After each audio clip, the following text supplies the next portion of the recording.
मिलकर दोनों बाप बेटे का काम करो, साथ में ताने भी सुनो। जब मैं बोलती हूँ कि ऊपर वाले पोर्शन में किराएदार रख लो, अरे सफाई भी रहेगी, पैसे भी आएंगे, तब तो किसी को मेरी बात सुननी नहीं होती। हो गया टैप रिकॉर्डर शुरू। ये कहते हुए राज घर से बाहर निकल जाता है, जिसके बाद शिविन अपने कमरे से निकलकर नेहा के पास आता है। क्या यार मम्मी, कितनी बार बोला है टाइम से उठा दिया करो, हो गया ना मैं कॉलेज के लिए लेट। दुनिया की सारे गधे घोड़े बेचकर तो तू सोता है, पता भी चलता है तुझे कि मैं कितनी बार उठाने आती हूँ। बस दोनों बाप बेटों को घर से निकलते हुए लेट होने की फिक्र है, वापस आते हुए कितना भी लेट हो जाए कोई फिक्र नहीं। ओहो मम्मी, ओवर एक्टिंग मत किया करो। माँ की बातें अब ओवर एक्टिंग ही तो लगेगी ना, मेरी तो कोई फीलिंग्स ही नहीं है। क्या करूं, मर जाऊं क्या मैं? ओफो मम्मी, जा रहा हूं मैं, बाय। शिविन चला जाता है और नेहा बेचारी किलस्ती अपने घर के कामों में लग जाती है।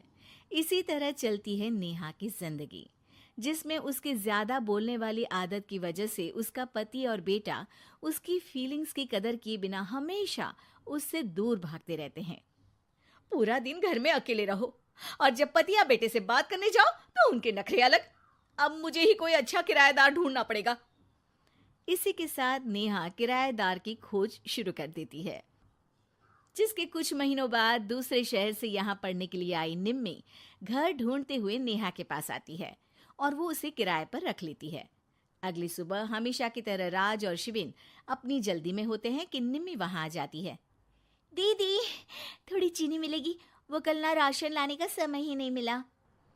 निम्मी को देखते ही दोनों बाप बेटे की जल्दी वहीं खत्म हो जाती है और वो निम्मी को इम्प्रेस करने की रेस में भागने लगते हैं। अरे मम्मी को क्यों परेशान करना, मैं हूं ना। अरे तूने आज तक अभी किचन की शक्ल भी देखी है? रुको, मैं लेकर आता हूँ। चीनी का डिब्बा कौन सा है और कहाँ रखा है वो तो पता नहीं है दोनों को, फिर चीनी के अपने मुंह से निकलने जा रहे हो किचन में। अरे मैं तो बस तुम्हारी मदद करने के लिए बोल रहा था। है क्या? मदद? और वो भी तुम करोगे? सच में? अरे कोई तो सच बताओ, सुबह सुबह दोनों बाप बेटे कोई सूखा नशा करके तो नहीं आ गए ना? अरे कैसी बेकार की बातें करती हो मम्मी। अरे जब कौवा अचानक हंस की चाल चलने लगेगा तो शक होना तो लाजमी है ना। घर का ऐसा माहौल देख निम्मी वहां से जाने ही लगती है कि राज उसे रोक लेता है। अरे आपने चीनी तो ली ही नहीं? इट्स ओके भैया, मैं आज बिना चाय की ही कॉलेज चली जाऊंगी।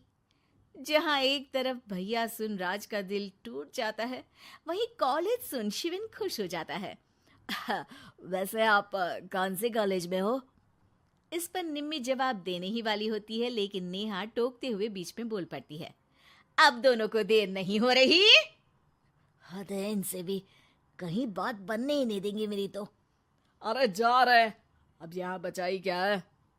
इस पर निम्मे के पीछे पीछे शिविन कॉलेज की तरफ और राज ऑफिस चला जाता है।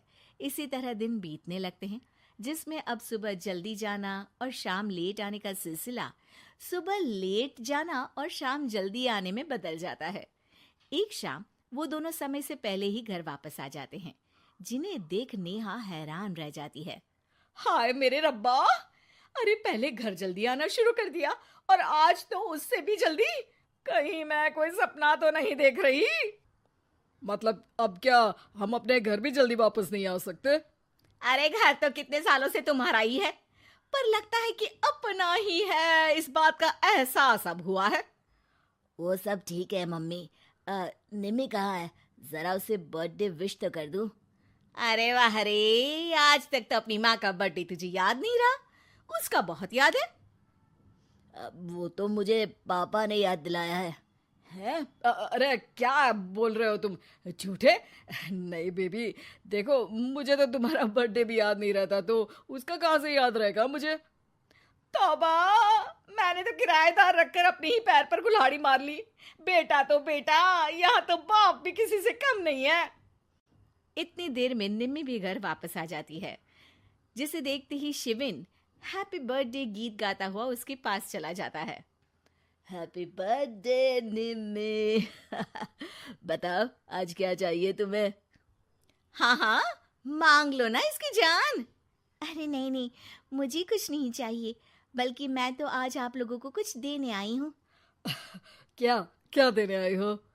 निम्मी अपनी बैग में से मिठाई का डिब्बा और शादी का कार्ड निकालती है। ये मेरी शादी का कार्ड और मिठाई। आप सबको मेरी शादी में जरूर आना है और इसी खुशी में मिठाई खाइए। निम्मी की बात सुनकर जहां शिविन और राज शौक में आ जाते हैं, वहीं नेहा हंसने लगती है। दिल के अरमां आंसुओं में बह गए।